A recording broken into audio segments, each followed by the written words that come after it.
Pemerintah tengah membahas rancangan peraturan pemerintah tentang gaji, pensiun, dan jaminan hari tua untuk pegawai negeri sipil. Ini berita menarik tampaknya ya, karena rancangan ini mengatur tentang gaji, tunjangan, kinerja, dan juga indeks tunjangan kemahalan ataupun juga berdasarkan daerah ya. Rancangan ini memungkinkan adanya kenaikan gaji. Wakapolri Komjen Pol Syafruddin menyambut baik hal ini. Menurut Syafruddin, kenaikan gaji ini baik untuk menghindari pungutan liar, terlebih pada aparat kepolisian. Selain itu, Syafruddin berharap agar pendapatan negara bisa ditingkatkan. Dengan meningkatnya pendapatan negara, maka gaji seluruh ASN atau gaji pegawai bisa ikut naik. Ia juga yakin praktik pungli di kalangan aparat penegak hukum akan turun. Kalau pungli ya ini saya sel itu yang Jakarta Utara. Sekarang oh bagus. Nah, gimana Pak ini? Bagus supaya anak buah saya tidak pungli kalau gajinya naik. Ya, pendapatan negara meningkat supaya bisa nambah gaji pegawai, kan itu. Terus roda ekonomi berjalan. Tidak ada pengangguran. Makanya waktu saya cerita itulah mereka bilang ini ilmu aneh, tapi ini ilmu dasar ekonomi seperti ini. Jadi ekonomi yang betul ya yang seperti ini, yang lain salah semua. Ini waktu zamannya Pak SBY, Anda lihat nih hijau nih. Ini pertumbuhan dari sini ke sini itu rata-ratanya tumbuhnya 17,5% sampai 18%. Akibatnya apa? Kreditnya tumbuhnya kenceng tuh. Yang biru nih kredit nih. Berapa itu? 22%. Artinya private sector yang jalan kan pada waktu itu.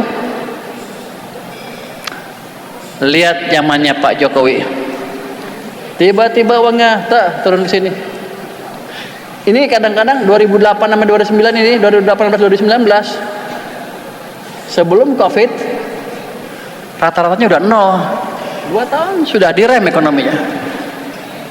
Walaupun Pak Jokowi bangun infrastruktur di mana-mana, ketika private sektor yang nggak jalan, ketika pengusaha kadin diem aja, ekonomi nggak kemana-mana. Tumbuh 5%, mungkin rata-ratanya di bawah.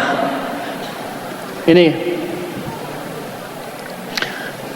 Jadi saya bisa bilang di sini private, di sini government. Lihat pertumbuhan kreditnya, cuma 7%. Kadang-kadang juga negatif bawah. Hampir kita hancur di tahun 2020. Waktu itu saya di maritim. Keadaan seperti ini. Ini minus 15,3% pertumbuhan uangnya. Jadi dengan keadaan Covid, fiskal dan moneternya mencekik ekonomi kita. Ini bisa balik. Mulai ke sana. Tapi itu baliknya bukan kebetulan. Pak Presiden memerintahkan Bank Sentral untuk mengatur kebijakannya. Saya yang ngasih tahu. Gratis, nggak dibayar, nggak apa-apa lah. Saya dulu terkenal ekonom bayarnya 2M. Makasih Mas katanya. Sekarang udah lumayan dibayar.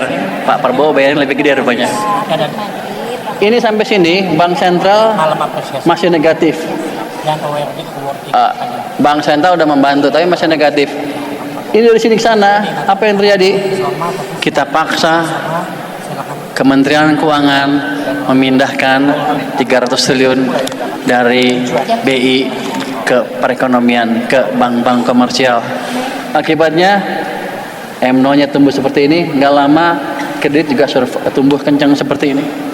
Jadi ini amat mempengaruhi pertumbuhan kredit dan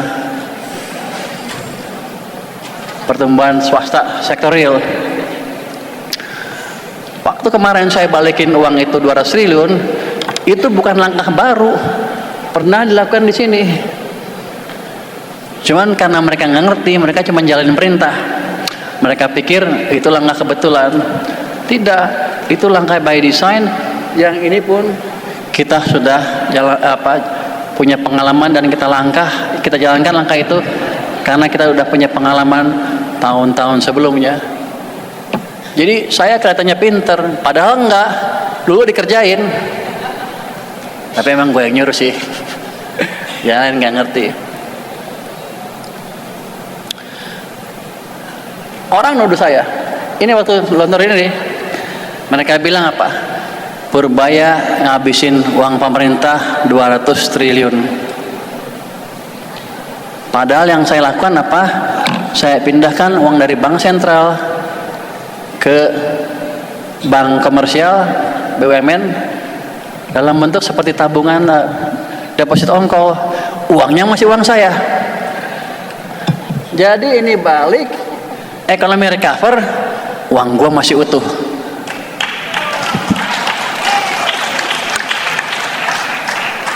Pintar juga saya katanya.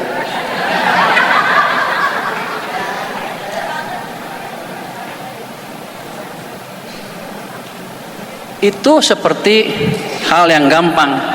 Kita pikirkan orang dalam negeri nggak ngerti. Tapi ternyata orang luar negeri juga nggak ngerti. Kalau Anda baca The Economist yang hari ini, yang terakhir, ada tuh tulisan yang bilang Indonesia raised its rainy day pot. Dia bilang di The Economist itu, saya ngabisin uang yang disimpan untuk keadaan susah sebesar 200 triliun. Padahal kan uangnya nggak habis, uangnya cuma saya pindahin aja. Jadi majalah The Economist yang canggih itu ternyata nggak sepinter gua.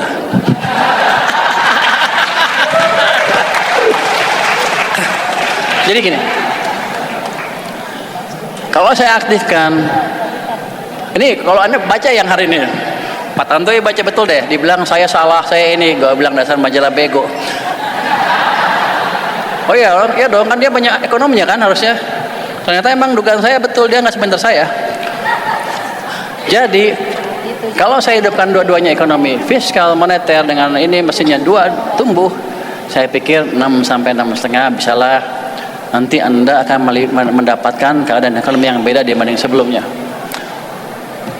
Tapi itu belum cukup kalau untuk menciptakan pertumbuhan ekonomi yang berkesinambungan. Iklim investasi kita masih berantakan, betul kan?